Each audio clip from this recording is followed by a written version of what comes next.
American সংসদের speaker Nancy পেলোসির Taiwan যাত্রার জন্য খচে যাওয়া চীন এখন ভারতকে ধমকানোর চেষ্টা করছে। চীন ভারতকে সতর্কতা দিয়েছে যেন সে আমেরিকা নির্দেশিত পথে না চলে। নিউ দিল্লিতে অবস্থিত চীনা দূতাবাস একটা বয়ান জারি করে বলেছে, ভারত ওয়ান চায়না পলিসিকে বজায় রাখুক আর তাইওয়ানের থেকে দূরত্ব বাড়িয়ে নিক। চীনা দূতাবাস বলেছে, ওয়ান চায়না পলিসি গোটা বিশ্বকে মানতে হবে। মজার বিষয় দেখুন, চীনের এই হুমকির পর ভারত ও আমেরিকার বিদেশ মন্ত্রীর মধ্যে একটা বড় বৈঠক হয়। এই বৈঠকে ভারতের বিদেশ মন্ত্রী এস জয়শঙ্কর মহাশয় আমেরিকান বিদেশ মন্ত্রী অ্যান্টনি ব্লিংকনের সঙ্গে সাক্ষাৎ করেছেন। আসলে চীনের মধ্যেই ভয়টা কাজ করছে যে তাইওয়ানের মামলায় ভারত আমেরিকাকে সঙ্গ দিতে পারে। এই কারণে চীন প্রেসার ক্রিয়েট করার জন্য ভারতকে সতর্কতা দিচ্ছে। চীন এটা ভালো মতো জানে যদি তাইওয়ানের মামলায় ভারত আমেরিকার পক্ষে চলে যায় তাহলে তাদের জন্য সমস্যা বেড়ে যাবে। চীনা দূতাবাস নিজের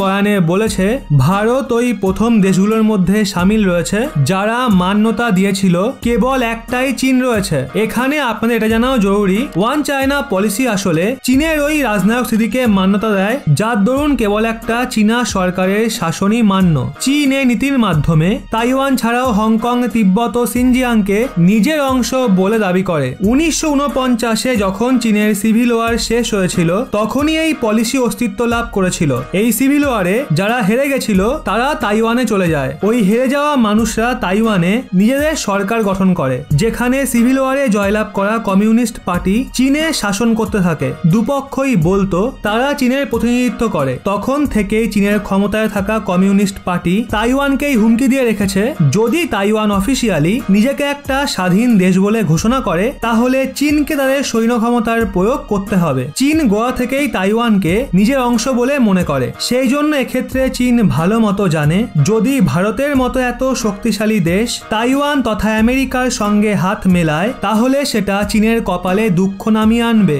বন্ধুরা, ভারত আজ যেভাবে স্পেস থেকে শুরু করে টেকনোলজি সব ক্ষেত্রেই দ্রুত এগিয়ে চলেছে, আন্তর্জাতিক মঞ্চে শক্তিশালী দেশগুলোর লিস্টে সামিল হয়েছে, সেখানে একজন ব্যক্তির অবদানের কথা না বললেই নয়, যাকে নিয়ে আমাদের গর্ববোধ হয়। তিনি হলেন আমাদের সবার প্রিয় এপিজে আব্দুল কালাম মহাশয়। এই মানুষটাকে তো আমরা সবাই চিনি, কিন্তু একটা কথা বলুন তো, ওনার সম্বন্ধে আমরা কতটাই বা জানি? তবে জানা তো উচিত।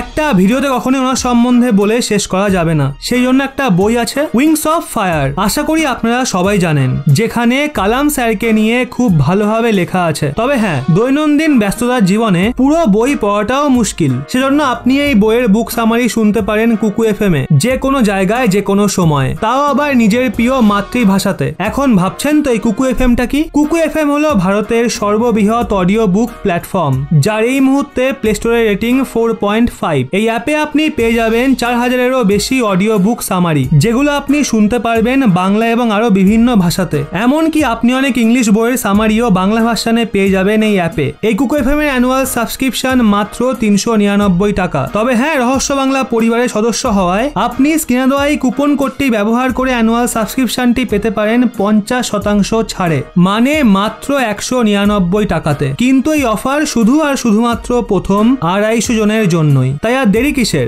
এখনই যান আর ডেসক্রিপশনে দেওয়া লিঙ্ক থেকে ঝটপট ডাউনলোড করুন কুকু এফএম অ্যাপ, আর স্ক্রিনে দেওয়া এই কুপন কোডটা ব্যবহার করে লুটে নিন প্রথম 250 জনের অফার, আর বাড়িয়ে তুলুন নিজের জ্ঞান। চীন ও তাইওয়ানের মাঝে বিবাদ আরো বেড়ে গেছে। তাইওয়ানের জন্য এখন চীন আমেরিকা পুরো মুখোমুখি চলে এসছে। নিজে যাত্রা শেষ করে ন্যান্সি পেলোসি যেই না তাইওয়ান থেকে বেরোয়, চীন নিজের 27টা যুদ্ধ বিমান তাইওয়ানে পাঠিয়ে দেয়, যার পর পরিস্থিতি আরো উত্তপ্ত হয়ে উঠেছে। তাইওয়ানও চীনকে উপযুক্ত জবাব দেওয়ার জন্য একটা বড় যুদ্ধাভ্যাস শুরু করে দিয়েছে। আপনাদের বলি, আমেরিকা চীন ও তাইওয়ানের মাঝে বিবাদকে আরো ভড়কে দিয়েছে। এই লড়াইয়ে তাইওয়ান শুধুমাত্র একটা মহড়া, আসল গেম তো এখন আমেরিকা ও চীনের মধ্যে শুরু হয়ে গেছে। এই দুই দেশই এখন যে কোনো পর্যায়ে যাওয়ার জন্য তৈরি। সেই জন্য এখন চীন আমেরিকা বিশ্ব স্তরে সমর্থন অর্জন করা শুরু করে দিয়েছে। চীন আমেরিকা দুজনের জন্যই ভারত সব থেকে গুরুত্বপূর্ণ, কারণ ভারত যে পক্ষে যাবে তার ফল অন্য পক্ষকে ভোগ করতে হবে।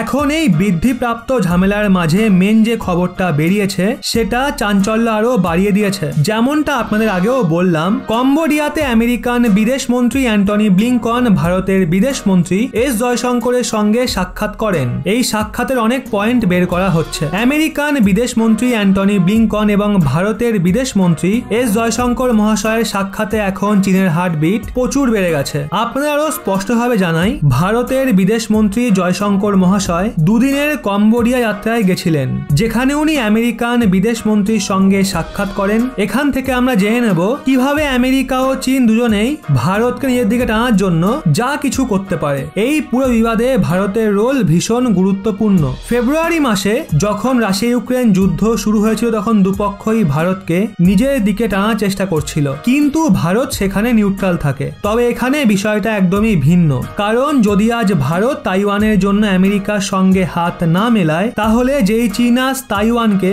নিজের দখলে নেওয়ার চেষ্টা করছে, সেই চীনই একদিন ভারতে ঢোকার চেষ্টা তোড়জোড়ের সঙ্গে শুরু করে দেবে। কারণ তাইওয়ানকে দখল করতে পারলে চীনের মনোবল আরো মজবুত হয়ে যাবে, আর সে যা নয় তাই করা শুরু করে দেবে। সেই জন্য যেভাবেই হোক চীনের মনোবলকে পুরো গোড়া থেকে উপড়ে ফেলতে হবে। সে অতই আমাদের মিত্র, রাশিয়ার বিপক্ষে আমাদের দাঁড়াতে হোক, কারণ আগে নিজের ঘর, তারপর সবকিছু। আর জিও পলিটিক্সের এটাই মন্ত্র। তো বন্ধুরা, এই বিষয়ে আপনাদের কি মতামত? চীন তাইওয়ান বিবাদে ভারতকে কার পক্ষ নেওয়া উচিত?